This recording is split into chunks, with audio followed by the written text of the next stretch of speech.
If, God willing, Trump loses the election 9 weeks from now, one of the few elements of the MAGA era that we might actually feel a tinge of bittersweetness about finally moving past is the fact that absolutely no one sells worthless slop to his fans like this guy.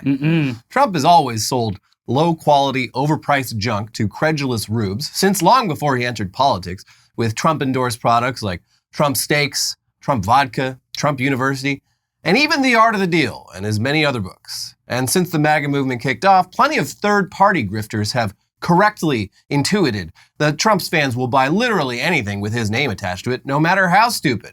For reference, see our recent video on Trumpy Trout. Just a wonderful video and a wonderful product. A great product. But it's great because he's not the one selling it. I don't know anything about Trumpy Trout, but I'm a big fan. So for the past 9 years, it's mostly been that kind of garbage from other people hoping to capitalize on Trump's fandom. But in the lead up to the 2024 election, Trump himself has been more desperate for cash than in previous election cycles due to the insane amount of civil and criminal litigation that he's faced. So we've gotten stuff like Trump's line of hideous, overpriced sneakers, as well as his own line of non-fungible tokens, NFTs. Speaking of those sneakers, they were supposed to drop like this summer or actually get the orders fulfilled.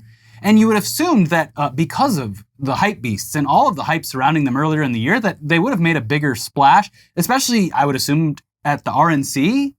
Well, people figured out that you can buy the exact same shoe from China with the same branding and everything on it. Oh, well. But I haven't checked. Maybe the shoes are in hot demand. Yeah. Or I have no idea. Again, people are probably just holding on to them as a collector's item. Yeah. The Smithsonian's going to want these shoes. But back to those NFTs. You're saying, guys, it's been like 3 or 4 years. Who in their right mind would be buying and selling NFTs Trump right now? fans. Yeah, Trump first launched his NFTs in December of 2022, and it was hilarious for multiple reasons. Now, first off, the timing. The NFT bubble had very much burst by then. It was done. That's 2022. Secondly, Trump hadn't yet announced that he was running in 2024. And before the NFT reveal, this was hyped up as a major announcement. Oh my gosh. That his fans understandably assumed would be something more consequential than a collection of poorly photoshopped images of Donald Trump in various outfits. And thirdly, it was pretty clear that Trump himself had only the vaguest idea of what the fuck an NFT even is. Hello, everyone. This is Donald Trump. Hopefully your favorite president of all time, better than Lincoln, better than Washington, with an important announcement to make. I'm doing my first official Donald J. Trump NFT collection right here and right now. They're called Trump Digital Trading Cards. These cards feature some of the really incredible artwork pertaining to my life and my career. It's been very exciting. You can collect your Trump digital cards just like a baseball card or other collectibles. My official Trump digital trading cards are $99, which doesn't sound like very much for what you're getting. Buy one and you will join a very exclusive community. It's my community, and I think it's something you're going to like, and you're going to like it a lot. They also make perfect gifts. So you can buy them with your credit card or crypto. All you need is an email address. Go to collecttrumpcards.com and buy your Trump digital trading cards right now before they are all gone, and they will be gone. This is my first official Trump trading card NFT collection, and you get a chance to meet me. Go to collecttrumpcards.com right now, and remember, Christmas is coming, and this makes a great Christmas gift. And yeah, not only just the most hideous, low-effort trash, basically dolls. Yeah. Paper dolls. But you can't even hang it on your wall to trigger your lib family members when they come over for Thanksgiving. You're paying $99 for a JPEG on your phone that you own. And it just doesn't get the same effect when you show your niece, hey, look at that. I paid $100 for that. And you gotta come over here and look at it, because I'm not sending it to you.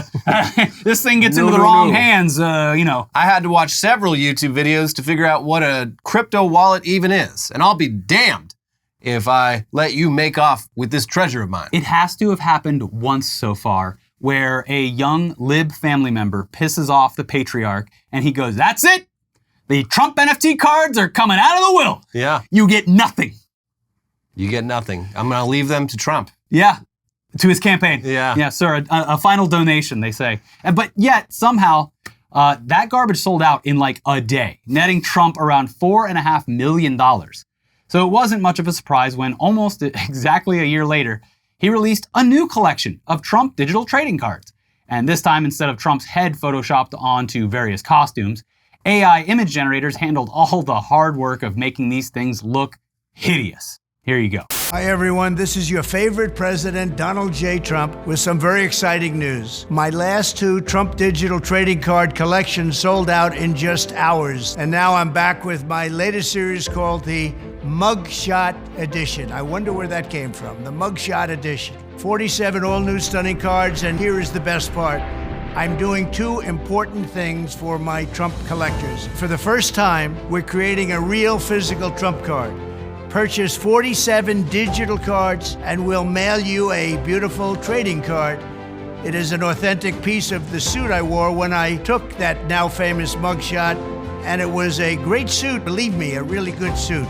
It's all cut up and you're gonna get a piece of it. I'll be autographing some of them. A true collector's item. This is something to give to your family, to your kids and your grandchildren. With the purchase of 47 of the Trump digital trading cards, you will also be invited to join me for a gala dinner at my beautiful Mar-a-Lago, my home in Florida. You've perhaps heard of it. It's become a pretty famous place. We just had our first dinner for my collectors, and we had a lot of fun together. That was a great evening. That was a fantastic evening. Some people call these cards pop art or modern art. I wish I looked as good as I do on those cards. That I can tell you. They give me muscles where, believe me, I don't have them. I wanted to keep my Trump digital trading cards at the same price, $99 each. So go to collecttrumpcards.com. It's really easy to buy. Well, folks, Trump is back at it again. There is now a new collection of Trump digital trading cards. Sir, a 3rd round has hit the airwaves. Yeah, and you're gonna want to collect them all. And this is just in time for the election, obviously. And it is just as weird as ever, but it also reeks of even more desperation and some weird perks. Yeah. There's definitely perks here. So check this out. By popular demand, I'm doing a new series of Trump digital trading cards. You all know what they are. We've had a lot of fun with them. It's called the America First Collection. 50 all-new stunning digital trading cards. It's really something. These cards show me dancing and even me holding some Bitcoins. Here's the best part. I'm doing great things for my Trump digital card collectors. First, there's the real physical Trump cards. Purchase 15 or more of my Trump digital trading cards and we'll mail you a beautiful physical trading card. It's really, I think, quite something. Each physical trading card has an authentic piece of my suit that I wore for the presidential debate, and people are calling it the knockout suit. I don't know about that, but that's what they're calling it. So we'll cut up the knockout suit and you're going to get a piece of it, and we'll be randomly autographing 5 of them, a true collector's item. This is something to give your family, your kids, your grandchildren. Number 2 is to purchase 75 of my Trump digital trading cards, and you will also be invited to join me for a gala dinner at my beautiful country club in Jupiter, Florida. We really have tremendous dinners with my collectors. Have a lot of fun together. We're gonna have a good time. I'm keeping my Trump digital trading cards at the same price of $99 each. We've done that right from the beginning. So go to collecttrumpcards.com. It's really easy to buy. You just need an email address and a credit card or crypto. You know, they call me the crypto president. I don't know if that's true or not, but a lot of people are saying that. So don't miss out. Go to collecttrumpcards.com. Have fun with your Bitcoin and your crypto. People tell me people like this stuff. I love how much he leans into that when, like, clearly, to this day, we have no evidence that Trump knows what cryptocurrency even is. No. He just likes that people who own it seem to like him. Yeah. And so he's like, yes, Bitcoin, very cool. Have fun with your crypto. Here's one of me holding a Bitcoin. So yeah, interestingly, compared to previous Trump NFT drops, we get very few glimpses at what any of these new cards look like in the ad.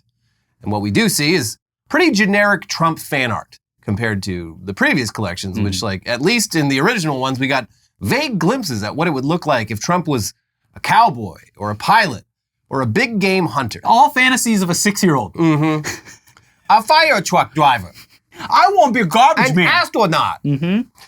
These new ones mostly just give us a glimpse at what Trump would look like if he went to the gym and ate healthier. Or was just younger. Yeah. It's just Trump 20 years ago. There are clearly ones where even the reference image is like, that's from like 2000.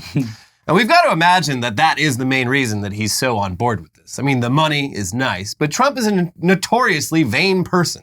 And all these pictures where he looks like someone 20 years younger and actually in decent shape, it's got to be like catnip for him. Because, well, that is how he sees himself. And it's also notable how heavily he's leaning into the crypto angle compared to previously. Mm-hmm. I mean, this has always been crypto. But before, he was marketing this crap to a more general audience. I don't even know if he maybe said NFTs once in the original video. He's like, no, it's collectible digital cards.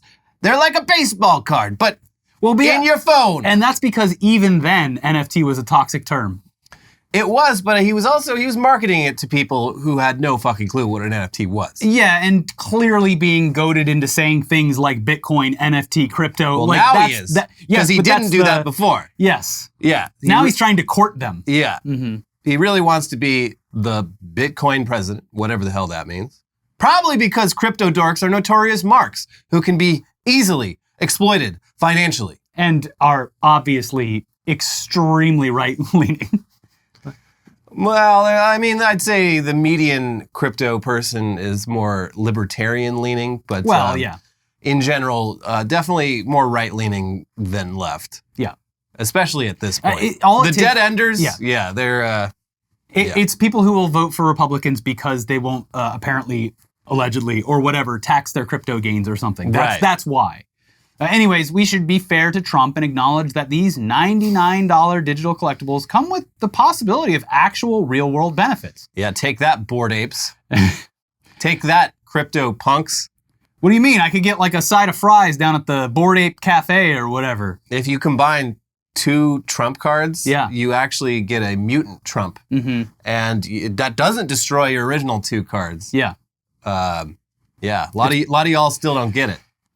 Buy the serum, folks. So Trump, the actual rewards, buying 5 NFTs, that's $500, gets you a free pair of gold Trump sneakers. Okay. That's what they're holding on to him for, benefits. Buying 9 NFTs gets you 2 pairs. You know, because you're going to be wearing the first pair so much, they're going to wear out. Yeah. Got to have a backup. And that's actually sort of a deal considering the shoes alone sold for $500. Yeah. So you're basically paying the price of the shoes. Yeah. And you get 5 NFTs for free. Yeah. But buying 15 NFTs gets you the suit fabric physical card. That is a piece of Trump's suit from the debate where he killed Joe Biden. It's the debate suit, the knockout suit as he refers to it. The knockout suit. A lot of people are calling it the knockout suit. Plus a different pair of Trump shoes that are definitely uglier than the gold ones. Yeah, upgrade to get the worst shoes. Mm-hmm. But that makes them more rare because they produce less because they're hideous. That's right. Also, buying 75 NFTs gets you all of that, plus dinner with President Trump, and then more pairs of shoes and more NFTs, and then spending $24,750 on 250 of these pieces of shit gets you basically just double that first deal, but for more than double the cost. Yeah. Big. He knows a lot about very deals. Smart. Also, the dinner with Trump, it is pitched as dinner with him. It looks like you're going to Mar-a-Lago. It's you and like 500 other losers sitting in like the banquet. Yeah, it's not Mar-a-Lago. It's not. It's in Jupiter, Florida, which is like further away and not what you think it is. It's not. You're not sitting down at the other. You're not sitting down next to Trump. You're going to be invited to some event where he comes out and says, "Thank you very much. Very cool. Enjoy your crypto." And then, as seen in this ad, you'll have the unfortunate result of ending up in another Trump trading card ad where you're posing with him, proving to everyone that's watching that real you spent people that money. did buy these. And it wasn't a scam. Some real people losers actually did. So these are tremendous deals. And Trump definitely knows a lot about deals. There was, I follow, or didn't follow them, but I consulted the Trump Collectible Cards official Twitter account. They are on Twitter even if Trump isn't. Yeah. And, hopefully you didn't download it. I found a video from like a previous dinner with Trump event. And yeah, it was a giant room, giant banquet hall. And it was the person there filming, look around the table. And it was just like, no, not a woman in sight. Just like, that's cool. Where's your wives and girlfriends? Oh. Sorry, she couldn't come. There's only one invite on this NFT. Sorry, so, babe. Yeah. My Unfortunate. I'm married to Trump. Yeah. But in some pretty ironic timing, the NFT marketplace as a whole is, of course, still nowhere near where it was 4 years ago in terms of demand and enthusiasm. And now, just one day after Trump's latest NFT drop, the world's biggest NFT marketplace looks to be in potentially serious trouble. Here's CNBC. Crypto marketplace OpenSea has been added to the SEC's list of targets as the regulator extends its crackdown on the sector. The company's CEO said in a post on X on Wednesday that the U.S. Securities and Exchange Commission issued a Wells notice against OpenSea. A Wells notice is typically one of the final steps before the SEC issues formal charges. It generally lays out the framework of the regulatory argument and offers the potentially accused an opportunity to rebut the SEC's claims. The letter, according to the OpenSea chief, alleges that the non-fungible tokens, or NFTs, sold on its platform are securities. OpenSea is a popular platform that allows users to create, sell, and buy NFTs.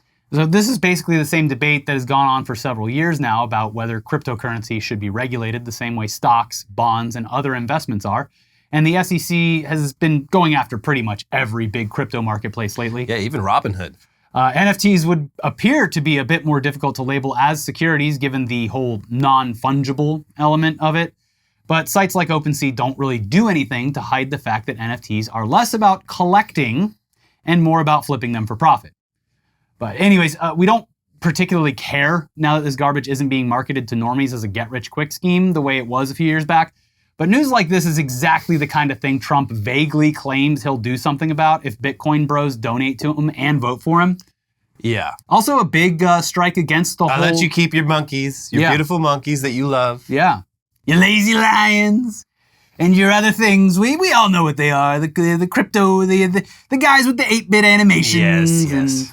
Another strike against crypto though, because one of the big selling points for crypto is being able to send money to and from places that aren't really typically allowed to do that. And Binance, at seemingly the behest of the Israeli government, decided to not allow that. That's very interesting because, which kind of deflates the entire argument. Yeah, that's a big part of the pitch. And even when crypto was a really hot topic, that was like one of the biggest defenses of it is like, it's impossible to get money into Gaza and the West Bank without using cryptocurrency. And I've watched videos of like people in Gaza and they're like, yeah, it's all through crypto. Like we go down to the bank fucking just bends us over with fees. So like if you send $200 in crypto to Gaza, they get like $100 in the end. Yeah. But it's pretty much the only way any money is getting in or out there at a time when they really need it. So that is interesting that Binance would just be like, oh, okay, sure. No problem. Well, anyways, in one more bit of Trump news that's pretty amusing, there's another presidential debate coming up in less than 2 weeks. Oh boy.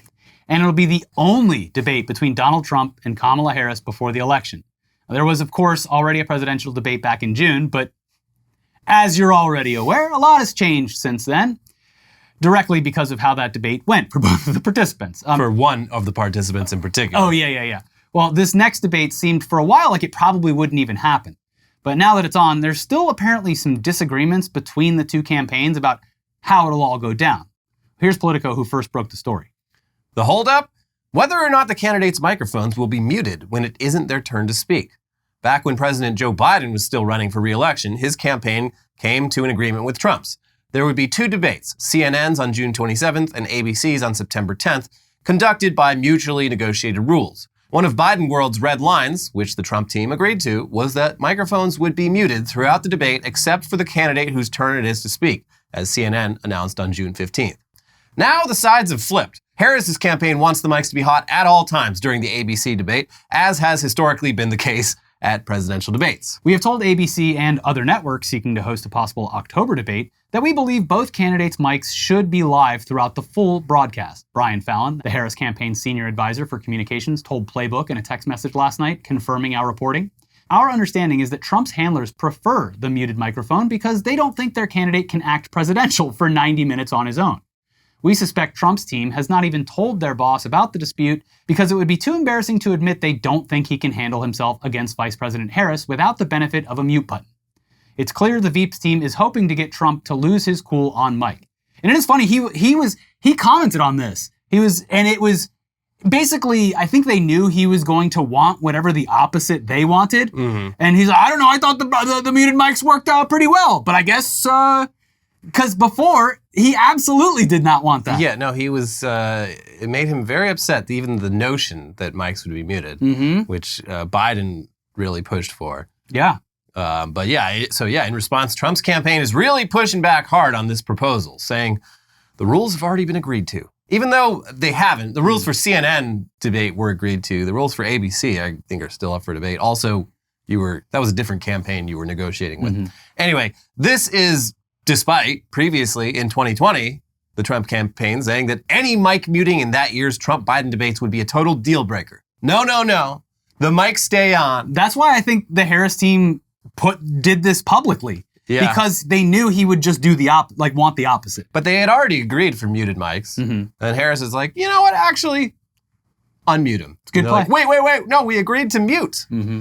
But yeah, they really want Trump to be muted anytime that he tries to talk over Kamala Harris while he's answering a question. And I think what the Harris campaign is saying makes sense. Mm-hmm. He was playing on easy mode against Joe Biden, didn't really lose his cool in that debate in June, but debating against a younger, more popular, and more articulate opponent is much more likely to rattle him and get him to say some weird, possibly offensive shit that won't win him any new fans. Mm-hmm. He's going to talk about her race. He's got a lot of, so Trump, off the cuff, the craziest moment was probably that National Association of Black Journalists event, which I'm sure people on his campaign were just like, fuck, that was not good. Mm-hmm. Even though they did try to spin it as, he told the media to their face how much he hates them. Mm-hmm.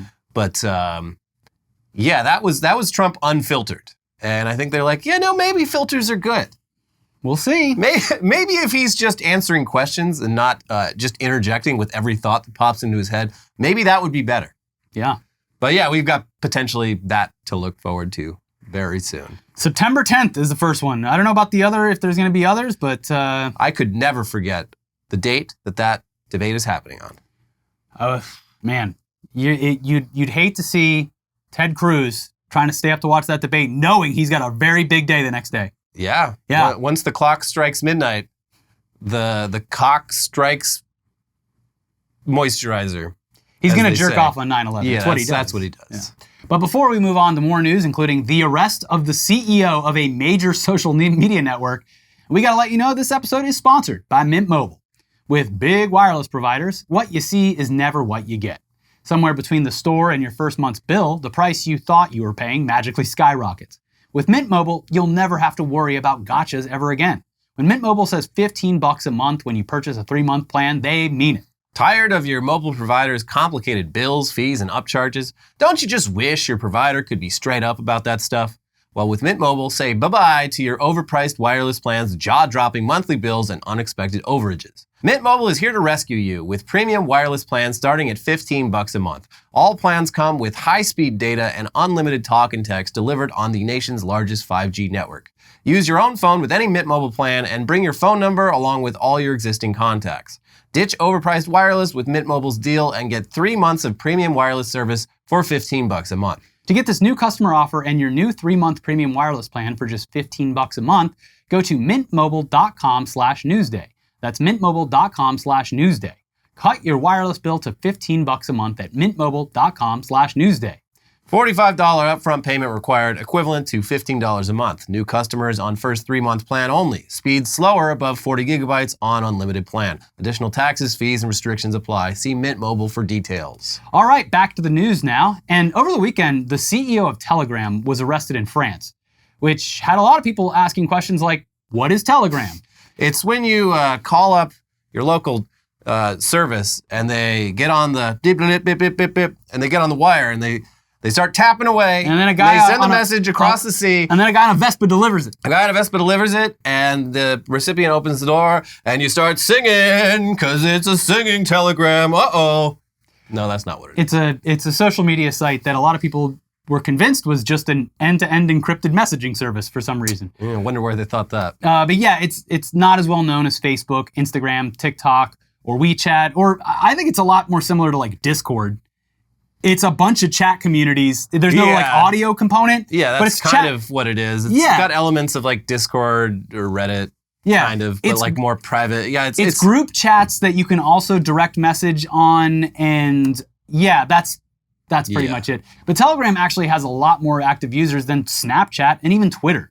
It was originally more of a direct messaging focused platform, but has gradually become more of a social network, and its founders previously created the Russian social network VK, basically Russia's Facebook, before leaving to start over once the Russian government basically took over. And really, the only thing you need to know about Telegram is that in comparison to other social networks, it's pretty much anything goes, which is, there's good and bad. Yeah. It is great for stuff like organizing protests in places with repressive governments, but it also means it hosts a lot of illegal activity and welcomes hate groups and terrorists. And I do want to point out, one of the good things that has been, that Telegram's helped with is because it is anything goes. This was pointed out in 404 Media. This is where a lot of the actual on-the-ground footage from Palestine is coming from. Yeah. It's also where a lot of Israelis hang out and say even more reprehensible things than they say on Twitter, which, if you can believe it, I don't know if you ever clicked translate from Hebrew on just any random post on there, but it is always shocking. Like, wow, okay. I'm sure they have a community where they can all share those very strange pictures where they dress up in their victims' lingerie. Lingerie, It's a Hebrew tradition. Go around, put on your victims' naughty bits. Yeah, but as far as the bad stuff, like historically, like this is where attacks are planned, and obscene. Any amount is obscene, but chat rooms dedicated to CSAM stuff. Yeah, like notoriously, this is like the one platform. Moderation. It's like the one platform that like literally ISIS was using. This is the platform where January 6th was planned. Yeah, one of several. Yeah. But when it was reported that Telegram CEO Pavel Durov was arrested in France over the weekend, without publication of what he was accused of, which I guess in the French justice system, I don't get it, but I guess they can arrest you and they don't have to say why for like at least a couple days. But it was assumed by most that, yeah, it probably had something to do with all that illegal activity and hate speech, if we had to guess.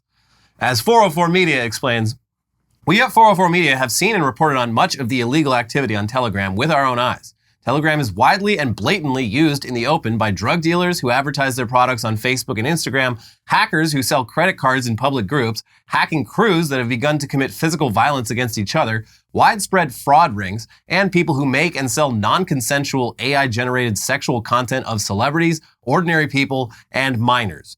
Crucially, much of this content is not encrypted because group chats on Telegram are not encrypted, and because encryption is not enabled by default.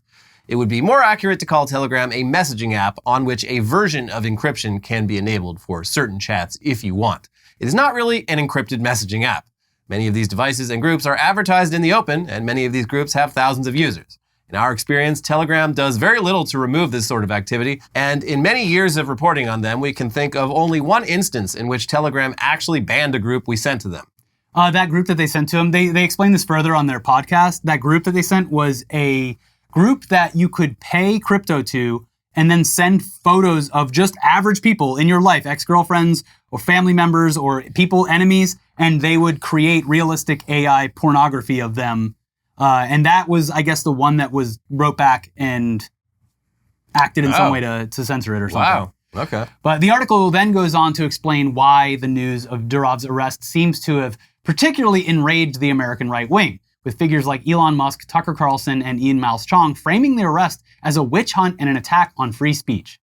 Basically, Signal, a platform that's pretty similar to Telegram, but actually much more secure and is pretty much just an actual encrypted messaging app, pissed off conservatives when they decided, mostly out of thin air, that a member of its board of directors was an extreme leftist sleeper agent, and therefore the entire platform was compromised. So ironic that they, all of this actually moved a gigantic base from a real encryption secure app to a place where is what ended up being a honeypot for a lot of Yeah, situations. it would seem that, yeah. Yeah. So this resulted in Telegram getting boosted as the real encrypted messaging app, despite, again, not actually being as encrypted as Signal. And so when the CEO of Telegram got arrested, well, that must be part of some leftist plot.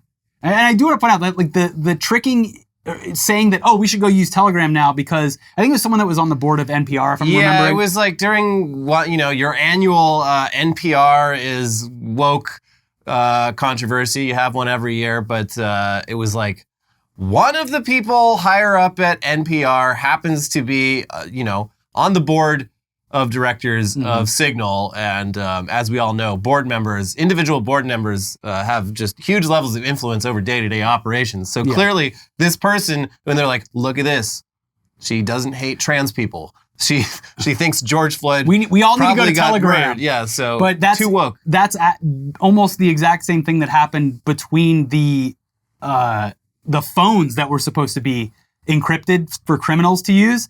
Oh yeah. One got busted that was actually legitimate, and they're like, oh, we should go use this other one, this Anom. All these other phones keep getting busted by the FBI, but this Anom, they're not busting anyone. Seems clean, yeah. And it was just the FBI the entire time. Yeah. Anyways, no, it is not an anti-conservative plot, unless you think cracking down on CSAM is anti-conservative, which, well, anyways, here's the here's the Wall Street Journal. French judicial authorities brought preliminary charges against Telegram founder Pavel Durov for a host of crimes, including complicity in distributing child pornography, illegal drugs, and hacking software on the messaging app, a stunning blow for an entrepreneur who became a hero for internet libertarians over the past decade. The authorities also charged Durov with refusing to cooperate with investigations into illegal activity on Telegram. Paris prosecutor Laure Bacau cited an almost complete absence of response from Telegram to judicial demands. Bacau said Telegram had popped up repeatedly in investigations into child pornography, drug trafficking, and inciting racial hatred online since the app's launch in 2013. Other prosecutors around France and in other European countries noted the same trend when the Paris prosecutor consulted them, she said. That prompted French investigators to examine whether Telegram executives were criminally liable for the illegal activity taking place on the platform. Yeah, okay. I mean, it doesn't seem like it should be controversial that a platform enabling those types of crimes and doing nothing to stop it should face legal scrutiny for it. When a government tells you there's shit like that happening on your platform, it's pretty dumb to not only repeatedly ignore them, but then show up in their jurisdiction expecting them to just not do anything about it. Yeah, the French government keeps sending me strongly worded letters about the crimes happening on my platform, but let's go to France. Let's get on the jet and go over to France. Yeah, again, I really think like the most recent 404 podcast is a very good deep dive into this because they've been reporting on it for a very long time and focused solely on it. So they have much more information than a lot of other outlets, but they go into like the fact that almost all other social media platforms, Facebook, even X, everyone out there that thinks it's an ultimate free speech platform, but all of them have some sort of emergency contact, police connection, where if anything goes wrong or there's an email address or a phone number. Yeah, Telegram does not have that. They have like their headquarters is in like Dubai, but it's just like an empty office. So like no one even knows like who works there or how to get a hold of them. Mm-hmm. Yeah. So, I mean, maybe they just didn't check the mailbox for 11 years. They also go into a part about how apparently they're more responsive in certain countries because of the laws in those countries and how severe they handle it. So they will apparently email back if someone from South America says something about copyright. Again, it's a very fascinating listen. But at the same time, there are legitimate uses for this platform, especially for users who live in countries where free speech is heavily repressed. So there are reasons to see this as a bad thing, but there's also many, many reasons to see this as literal serious crimes being prosecuted the way serious crimes should be. Doing crimes on the internet doesn't make them any less criminal. And while most people would agree that free speech shouldn't be a crime, most people would also agree that drug trafficking and child pornography are definitely crimes. Yeah, one of many episodes of It's Always Sunny in Philadelphia that like really hit a particular issue on the head was the episode where they decide that Patty's Pub is going to have no rules. And at first it's like, it's like, hell yeah, you should be able to do that. And then it gets like, okay, that guy's peeing in the corner. Like, all right, well, I don't like it, but that's the cost of freedom. And then by the end, it is a straight up like drug and criminal den, and people are playing Russian roulette in the basement, and it's like no normal person wants to be there. Yeah. And that is how this shit often goes. Or it's also the classic anecdote about you let one Nazi into your bar. You're a Nazi bar. Well, yeah, he's a nice guy. He's not causing any trouble, but then he brings some friends and they bring friends, and before you know it, you're a Nazi bar. No, I would say that letting one Nazi into the bar would make me assume that that bar is a Nazi bar. Yeah. So that's my stance on it. But speaking of crimes, we've seen numerous examples in recent years of people falling for what seem to be pretty obvious scams. And a recurring element to a lot of scams is the scammers insisting that the victim not tell the bank why they're suddenly withdrawing large amounts of money. And that's because bankers are trained to recognize common scams and try and stop the victim from losing all their money. So it's pretty wild that in this next story, the victim of a get-rich-quick scam involving sending large amounts of money to a random person in exchange for huge crypto gains was actually the CEO of a bank. Or a CEO. Who blew $47 million of his own bank's money on the scam, resulting in the bank collapsing, a ton of people losing their money, and the bank CEO getting sentenced to more than 24 years in prison. It's a wild story. Here's Ars Technica. Shan Haynes was first targeted by scammers in late 2022, apparently when he got a message from an unidentified co-conspirator on WhatsApp, prosecutors said. After blowing through his own funds, seeking promised profits, Haynes stole tens of thousands from a local church, then a local investor club, and finally his daughter's college fund, NBC News reported. Then when all those wells dried up, he started stealing bank funds, all in the false hopes that sending more and more money to the scammers would somehow unlock the supposed returns on his crypto investments. In total, Haynes made 11 wire transfers using bank funds between May 2023 and July 2023. But instead of getting rich quick, Haynes never realized any profits at all, the U.S. Attorney's Office said. He pleaded guilty to one count of embezzlement by a bank officer after he single-handedly caused the collapse of Heartland Tri-State Bank, HTSB, in Elkhart, Kansas, the press release said. Literally the meme of the guy chipping away and he almost hits the diamonds and he turns around right before. Oh, man. In this case, the law caught up to him. And he's like, they're dragging him away and he's like, no, the diamonds, they're right there. They're right there, please. But like, I love that it's just like some random person messages you on WhatsApp. Yeah. It's like, hey, if you send me 1 Bitcoin, I'll get you 2 Bitcoins in return. Like, well, I mean, obviously I'm the CEO of a bank, so no scammer would try to get one past me. Mm-hmm. This one must be legit. Yeah. Let's do it. All right, here's your Bitcoin. Where's the Bitcoin at? Oh, they need more. Well, okay. He's a little bit more. In his head, he's like, I may be stressed now, but when I single-handedly save this bank, make it the wealthiest bank in Kansas, and send my daughter on a full ride, then, everyone's going to be... They're going to have parades for me, for being so savvy. But that article continues. According to NBC News, Haynes missed at least one opportunity to realize that he was being scammed. After he asked for a $12 million loan from a neighbor, Brian Mitchell, his neighbor detected the scam and refused to lend the money. I said, "You're in a scam. Walk away," Mitchell told NBC News. But Haynes didn't walk away. Going the other direction, he directed bank employees to wire millions more to scammers after he got the warning from Mitchell. It wasn't until Mitchell heard from a bank employee that Haynes had wired money out of the bank that Mitchell insisted on speaking to the bank's board. Days later, Haynes was fired, NBC News reported. But even then, Haynes never believed he was being scammed, reportedly telling Mitchell that he was still scheming to find a way to recover his make-believe profits right up to the moment he was arrested. He said, "If I just had another 2 months, I could get the money back," Mitchell told NBC News. That is some gambler shit, and yeah, this is the most extreme example of someone being pot committed on a obviously losing bet that I think we've ever seen. Yeah.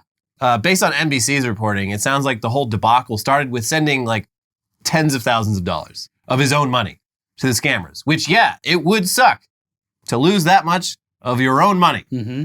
But instead of being like, oh, well, I gave all this money to these scammers, or these investors, and they didn't get me back, he just went ahead and used his prestige in the community and in the banking world to rob his own business and pretty much everyone around him, including his own daughter, thinking that if he handed over just a little bit more money, well, then they're going to pay him out on his investment. And he'd not only be super rich, he'd be able to pay everyone else back with interest. They're not going to be mad when I tell them what I did.